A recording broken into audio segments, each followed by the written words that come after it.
Doubt नहीं है? Okay, तो हमने स्टार्ट किया था एंडोमेम्ब्रेन सिस्टम। एंडोमेम्ब्रेन सिस्टम क्या पढ़ा था हमने? सब कुछ ऑर्गेनेलीज हैं सेल के अंदर जो थोड़ा साथ में मिल बांट के काम कर रही हैं, फंक्शन कर रही हैं, वो सब एंडोमेम्ब्रेन सिस्टम के अंडर आती है। उसका पहला कंपोनेंट हमने पढ़ा था एंडोप्लाज्मिक रेटिकुलम। एंडोप्लाज्मिक रेटिकुलम में हमने पढ़ा था that it consist of two parts, that is two parts और two types you can see, rough and smooth endoplasmic reticulum, and depending on this type their function is also accordingly decided। अगर rough endoplasmic reticulum है तो obviously उसके ऊपर ribosomes attach होगा। Ribosome attach है तो ribosome का फंक्शन क्या होता है? It is the protein factory of the cell. तो क्या फंक्शन होगा? Protein synthesis. So rough endoplasmic reticulum जो था that was synthesizing protein, and opposite to this smooth endoplasmic reticulum जो था दैट वाज सिंथेसाइजिंग लिपिड्स। ये हमने एंडोप्लाज्मिक रेटिकुलम में पढ़ा था। ठीक है, हमने पढ़ा कि एंडोप्लाज्मिक रेटिकुलम आपको किसी भी फॉर्म में मिल सकता है। ठीक है, या तो वो आपको वेसिकल्स की फॉर्म में मिल सकते हैं, या तो वो आपको इंटिब्यूल्स की फॉर्म में मिल सकते हैं, या वो ऐसे सिस्टर्नी की फॉर्म में मिल सकते हैं, आपको कैसे भी मिल सकते हैं। और फिर हमने ये समझा कि पूरे सेल में जो एंडोप्लाज्मिक रेटिकुलम है वो बहुत ज्यादा पोर्शन कवर करता है। So it also kind of is helping in compartmentalization of the cell। compartments बना रहा है ये सेल के अलग अलग। ठीक है, it is divided almost throughout the cell। चौथी चीज हमने ये पढ़ी थी, it also helps the cell to cell communication। Cell to cell communication में भी ये हेल्प करवाता है। ठीक है, नेक्स्ट आपका आता है एंडोमेम्ब्रेन सिस्टम का ही part that is Golgi apparatus. Golgi apparatus क्या करवा रहा था? क्या बोला मैंने आपको पहले कि जो एंडोप्लाज्मिक रेटिकुलम है या तो वो प्रोटीन्स या लिपिड्स बनाएगा। अब बनाने का काम था एंडोप्लाज्मिक रेटिकुलम का। ये जो बने बनाए प्रोटीन्स और लिपिड्स है इनको अब पैक करना है हमको किसी ना किसी वेसिकल्स में। ठीक है, ये जो पैकेजिंग का काम होगा ये कौन करवाएगा? Golgi apparatus. गोल्जी एपरेटस का काम क्या है? To package proteins and lipids which are formed in the endoplasmic reticulum. ठीक है, प्लस इसके अलावा क्या काम है? बहुत सारे आपने देखा होगा, अभी मैं आपको लाइव ही दिखा देती हूँ। जब आपने प्लाज्मा मेम्ब्रेन का मॉडल पढ़ा तो आपने ग्लाइकोप्रोटीन नाम का कुछ वर्ड सुना होगा। ठीक है, ग्लाइकोप्रोटीन जैसा आपने कुछ सुना होगा which are also present on the plasma membrane। ठीक है, अब ये ग्लाइकोप्रोटीन्स ये सब क्या है? ग्लाइकोप्रोटीन क्या था? ग्लाइकोप्रोटीन क्या था? It was protein plus some carbohydrate, या protein, in short protein plus sugar is a glycoprotein. ठीक है, तो ग्लाइकोप्रोटीन आपको प्लाज्मा मेम्ब्रेन पे लगे हुए दिख रहे थे। अब ये ग्लाइकोप्रोटीन एंडोप्लाज्मिक रेटिकुलम ने तो नहीं बनाया, उनका काम था सिंपल प्रोटीन्स और simple lipids banana. Modified version of few proteins जो काम है वो होगा गोल्जी एपरेटस का। कुछ प्रोटीन्स की मॉडिफिकेशन और कुछ अलग अलग तरह के प्रोटीन्स जो बन रहे हैं वो किनका काम है? गोल्जी एपरेटस का काम है, तो वो बनाएंगे। तो ये जो आपके ग्लाइकोप्रोटीन्स वगैरह हैं जो प्लाज्मा मेम्ब्रेन में यूज हो रहे थे उसकी कॉम्पोजिशन में वो भी कौन बना रहे हैं? वो भी गोल्जी एपरेटस बना रहे हैं। ठीक है, तो क्या काम है गोल्जी एपरेटस का? It is functioning in the packaging of proteins and lipids, plus it is also functioning in the modification of proteins and lipids। ठीक है, ग्लाइकोप्रोटीन्स, ग्लाइकोलिपिड्स ये सब किस में बन रहा है? गोल्जी एपरेटस में बन रहा है, और इसका काम है बेसिकली पैकेजिंग का। अब इसको आप याद कैसे रखोगे कि क्या चीज पैकेज हो रही है, कहाँ, कौन बना रहा है? तो मान लो आपने जो है कोई ना कोई चीज ऑर्डर करवाई है। मान लो आपने कुछ कस्टमाइज करके आपने कोई कपड़ा ऑर्डर करवाया। कस्टमाइज करके मतलब अपना खुद से सिलेक्ट करके हमको ऐसे ऐसे चाहिए और आपने ऑर्डर करवाया। ठीक है, जैसे आप ऑर्डर प्लेस करते हैं तो पहले तो वो ऑर्डर जो है वो फैक्ट्री के पास या जहां भी वो प्रोडक्शन हो रहा है वहां जाएगा कि हमको ये ऑर्डर चाहिए। वो उसको बनाना स्टार्ट करेंगे अपनी फैक्ट्री में या जहां भी जो भी वर्क प्लेस है उनका। ठीक है, अब वो जो वर्क प्लेस है या जो वो फैक्ट्री है वहां से आपका जो भी प्रोडक्ट है वो बन रहा है अभी, वो जो फैक्ट्री है उसको आप ईआर मानो। ठीक है, एक बार आपका प्रोडक्ट बन गया तो फिर उसके बाद में क्या होता है, पैकेजिंग के लिए जाता है वो, पैकेजिंग के लिए जाएगा, उसको आप गोल्जी एपरेटस मान लो, ठीक है।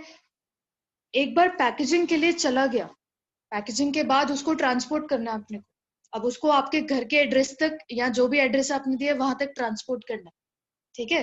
तो जहां ट्रांसपोर्ट कर रहे हैं वो उसका क्या है, डिजायर्ड लोकेशन, ठीक है। तो आपका घर क्या है इस वक्त, डिजायर्ड लोकेशन या डेस्टिनेशन फॉर दैट ऑर्डर। वही सेम चीज आप इसमें भी अप्लाई कर सकते हैं।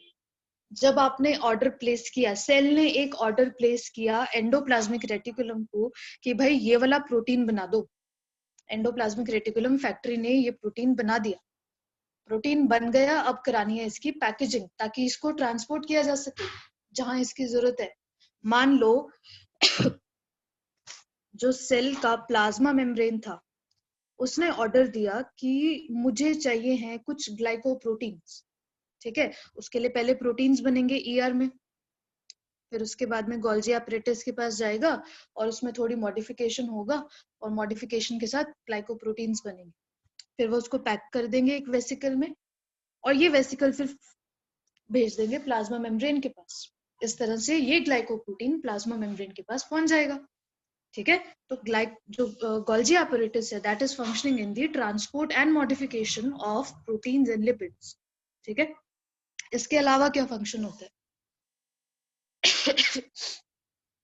इसके अलावा बहुत इंपॉर्टेंट फंक्शन होता है गोल्जी एपरेटस का, वो आपने छोटी क्लासेस में पढ़ा था, वही अब आपको रिवाइज करना है, ठीक है। क्या पढ़ा था आपने कि जब प्लांट सेल में डिवीजन होता है, ठीक है, आपने एक बात क्लास 9th में पढ़ी होगी, थोड़ा बहुत रफ आइडिया आपने लिया होगा क्लास 9th में, कि जो प्लांट सेल होता है उस प्लांट सेल में जब डिवीजन होता है ना, 1 से 2 सेल जब हमको बनाना है, मान लो ये है 2 डॉटर सेल जो बने, ठीक है, इनके बीच में होती है एक सेल प्लेट, ठीक है, बीच में क्या होती है, सेल प्लेट होती है, राइट। तो ये जो सेल प्लेट होती है, आप जब सेल साइकिल एंड डिवीजन पढ़ेंगे उसको और डिटेल में पढ़ेंगे आप, तो ये जो सेल प्लेट होती है between 2 cells during the division, ठीक है, उस समय ये जो सेल प्लेट बनती है that is also formed with the help of this Golgi apparatus, ठीक है। तो ये कुछ बहुत ही इंपॉर्टेंट फंक्शंस थे गोल्जी एपरेटस के। बाकी एक चीज मैं आपको पहले ही बता देती हूँ, आपकी एनसीईआरटी में जो साइंटिस्ट दिए हुए हैं आपको, कौन कौन से दिए हुए हैं, फॉर एग्जाम्पल जैसे आपको इसमें मिलेगा सेल थ्योरी वाले साइंटिस्ट तीनों, श्लीडन, श्वान और वर्जी, तीनों साइंटिस्ट आपको मिलेंगे सेल थ्योरी में, वो आपको पता होने चाहिए। फिर डिस्कवरी ऑफ सेल में किसने पहला सेल बनाया, किसने पहला लिविंग सेल बनाया, ये आपको पता होना चाहिए। तो ये 2 और साइंटिस्ट हो गए। बाकी प्रोटोप्लाज्म किसने बनाया था वो भी आपको पता होना चाहिए, परकंजे, ठीक है। और फिर ऑर्गेनेलिज की जब बात आती है तो न्यूक्लियस किसने डिस्कवर किया, गोल्जी एपरेटस किसने डिस्कवर किया, क्योंकि ये सारे आपके एनसीईआरटी में गिवन है, तो ये आप नहीं भूल सकते, ठीक है। तो इसलिए आपको ये याद करने ही पड़ेंगे ये वाले साइंटिस्ट जो एनसीईआरटी में गिवन है, ठीक है। जैसे मैंने आपको बताया कि जो एंडोप्लाज्मिक रेटिकुलम है उसमें ट्यूब्यूल की फॉर्म में हो सकते हैं, वो सिस्टर्ने की फॉर्म में हो सकते हैं, वेसिकल की फॉर्म में हो सकता है उनका स्ट्रक्चर, ऐसे ही गोल्जी एपरेटस का है। गोल्जी एपरेटस में बेसिकली आपको सिस्टर्ने वगैरह मिलेंगे इस तरह से, इंटरकनेक्टेड एट सम प्लेसेस, इस तरह से सिस्टर्ने वगैरह मिलेंगे आपको, ज्यादा सिस्टर्ने मिलते हैं इसमें, ठीक है। तो गोल्जी एपरेटस में आपको इस तरह से सिस्टर्ने लाइक स्ट्रक्चर मिलेगा, ओके। नेक्स्ट थिंग जो आपको याद रखनी है, नेक्स्ट थिंग ये है, मान लो this is nucleus and this is very close to the nucleus, ER, okay, और ईआर के पास में ये है आपका गोल्जी एपरेटस, ओके। एक चीज आप समझो, जो न्यूक्लियस के पास वाला रीजन है गोल्जी एपरेटस का, जो न्यूक्लियस के पास वाला रीजन है गोल्जी एपरेटस का, उसको बोल देते हैं हम सिस फेस, ठीक है, उसको बोल देते हैं हम सिस फेस। ये वाला पोर्शन जो न्यूक्लियस के साइड फेस कर रहा है उसको क्या बोलेंगे, सिस फेस। जो न्यूक्लियस से दूर फेस कर रहा है उसको हम बोल देंगे ट्रांस फेस, ठीक है, तो क्वेश्चन आपको कैसे आ सकता है, एमसीक्यू बेस्ड अगर आएगा तो कैसा आ सकता है कि गोल्जी एपरेटिस में जो न्यूली फॉर्म्ड प्रोटीन्स या लिपिड्स जो पैक हो रहे हैं, अभी स्टार्ट होना पैक हो रहे हैं, वो कहाँ होंगे आपके सिस फेज में। जो कंप्लीटली अच्छे से पैक होके तैयार है वो कहाँ आपको मिलेंगे, ट्रांस फेज में। तो ये कुछ कुछ पॉइंट्स आप भूलना मत, याद रखना, ठीक है। This was about Golgi apparatus. Next आपको ऑर्गेनेली आता है लाइसोसोम। लाइसोसोम क्या है? Lysosome also known as suicidal bag of the cell. बचपन से हम यही सुनते आ रहे हैं बस, ठीक है। पर क्यों उनको ऐसा कहा गया, क्यों उनको ये नाम दिया गया, ऐसा क्या करते हैं ये? तो जो लाइसोसोम है, also known as suicidal bags of the cell, sac like structure होता है, ऑलमोस्ट राउंडेड, और बहुत सारे होते हैं ये सेल, ठीक है। सिंगल मेम्ब्रेनस होते हैं, एक ही मेम्ब्रेन होती है इनकी, ठीक है, बना देती हूँ मैं आपको। सिंगल मेम्ब्रेनस स्ट्रक्चर होते हैं, ठीक। लाइसोसोम्स जो है उसके अंदर बहुत सारे एंजाइम्स होते हैं, ठीक है। For example they have few digestive enzymes, they have few digestive enzymes, ठीक है। और इन डाइजेस्टिव एंजाइम्स का नाम हमने एक रख दिया, all are acid hydrolases, okay. सबको क्या बोला जाता है, एसिड हाइड्रोलेसिस, ठीक। अब इनका काम क्या होता है, ये जो डाइजेस्टिव एंजाइम्स होते हैं ना, इनके बहुत नखरे होते हैं। डाइजेस्टिव एंजाइम्स बोलते हैं हमको तो एक स्टैंडर्ड पीएच चाहिए, उससे कम या ज्यादा में हम काम नहीं करेंगे। तो वो जो स्टैंडर्ड पीएच है जिन पे ये वर्क करते हैं, दैट इज स्लाइटली एसिडिक। तो इसी वजह से जो लाइसोसोम के अंदर का पीएच होता है that is slightly acidic, that is around 5, ठीक है। लाइसोसोम के अंदर का पीएच इज स्लाइटली एसिडिक। इसका रीजन क्या है, अब ऐसे कैसे हो गया ये, ठीक है। क्योंकि साइटोप्लाज्म का जो पीएच था, जो बाहर इसके साइटोप्लाज्म है, ये अगर सेल है और ये मान लो लाइसोसोम्स है, लाइसोसोम के अंदर का पीएच इज 5, बट जो साइटोप्लाज्म का पीएच होता है दैट इज अराउंड 7.2। बेसिक है ये तो, साइटोप्लाज्म का पीएच इज बेसिक, राइट। पर लाइसोसोम के अंदर का पीएच इज एसिडिक। ऐसे कैसे हो गया, ये चेंज कैसे पॉसिबल हुआ? ये चेंज इसलिए पॉसिबल हुआ because there is a pump known as proton pump और H+ pump present on the membrane of lysosomes. इस प्रोटोन पंप का काम क्या होता है? पंप क्या होता है, किसी चीज को खींचता है, ठीक है। With the help of energy वो किसी चीज को खींचेगा, ठीक है। जैसे हैंड पंप है, वो ग्राउंड वाटर को ऊपर लेके आ रहा है, ठीक है। जैसे समर्सिबल है, उसमें मोटर लगा हुआ है, ग्राउंड वाटर को ऊपर खींचेगा, पुल करेगा, ठीक है, उसमें एनर्जी लगेगा, ठीक। तो कोई भी पंप आप पूरी बायोलॉजी में कहीं भी पढ़ते हैं, उसका काम है किसी चीज को खींचना with the help of energy, energy लग रही है, ठीक। तो जो प्रोटोन पंप होता है उसका काम क्या होता है कि वो कुछ प्रोटॉन्स को साइटोप्लाज्म से खींच के लाइसोसोम के अंदर डालता है। जितने ज्यादा प्रोटॉन्स उतना ही कम पीएच, उतना ही एसिडिक नेचर, ऐसे ही होगा।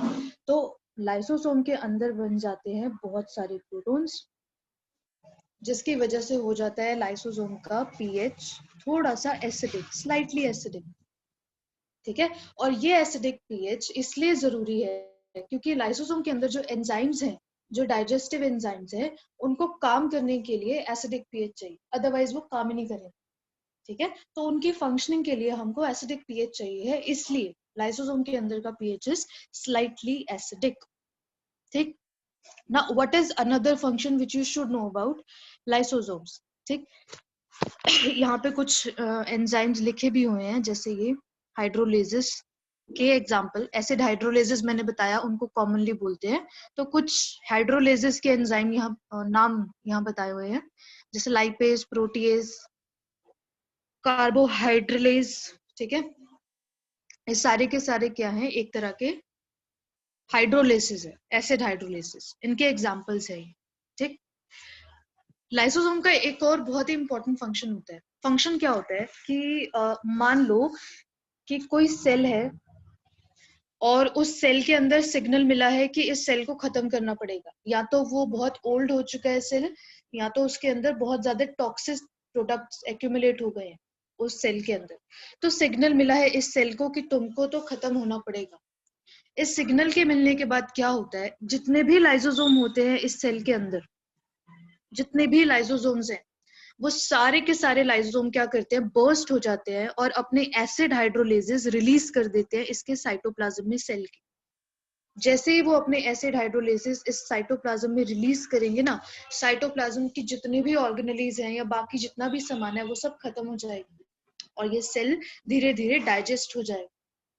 ठीक है, इसी वजह से, इसी एक्टिविटी की वजह से लाइसोसोम को बोला जाता है suicidal bags of the cell.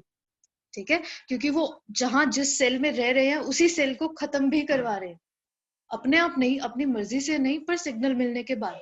हो सकता है ये सेल डिजीज्ड हो सकता है ये सेल ओल्ड हो गया हो सकता है ये सेल में टॉक्सिक प्रोडक्ट बढ़ गए हों, तो इनको खत्म होना ही था। ठीक है, तो लाइसोसोम उसमें इसकी हेल्प करवाए।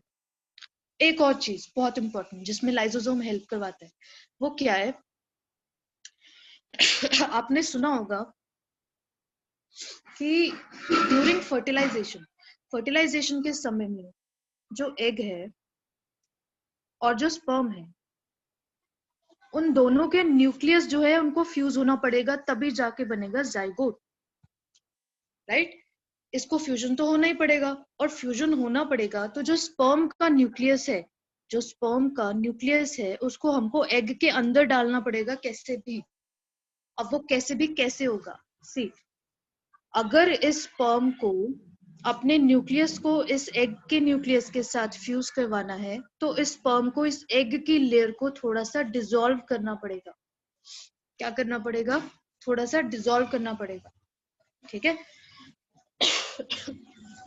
इस एग मेम्ब्रेन को डिसॉल्व करने के लिए इस स्पर्म के हेड के पास एक चीज होती है नोन एज एक्रोसोम, जिसके अंदर होते हैं बहुत सारे लाइसोसोम्स। लाइसोसोम से ही बना होता है एक्चुअली। ठीक है, तो ये जो लाइसोसोम्स होते हैं इतने सारे, ये हेल्प कराते हैं इस एग की मेम्ब्रेन को डिसॉल्व करने में, ताकि ये स्पर्म का जो न्यूक्लियस है इस एग के न्यूक्लियस के साथ फ्यूज हो सके। तो ये आ गया आपका तीसरा बहुत इंपॉर्टेंट फंक्शन ऑफ लाइसोसोम्स। ठीक है, चौथा फंक्शन जो आप देखते हो वो सब बता रही हूँ मैं, जो आपने सुना हुआ है ऑलरेडी वही सब बता रही हूँ। ठीक है, पर उसको डिटेल में बता रही हूँ ताकि आपको उस फैक्ट के पीछे का साइंस पता चल जाए। ठीक, फिर आप सुनते हो कि जो टैडपोल होता है, जो टैडपोल होता है उसकी होती है टेल, है ना, कुछ इस तरह से होता है tadpole. This is a larva, amphibian larva. Okay, तो टैडपोल की होती है टेल।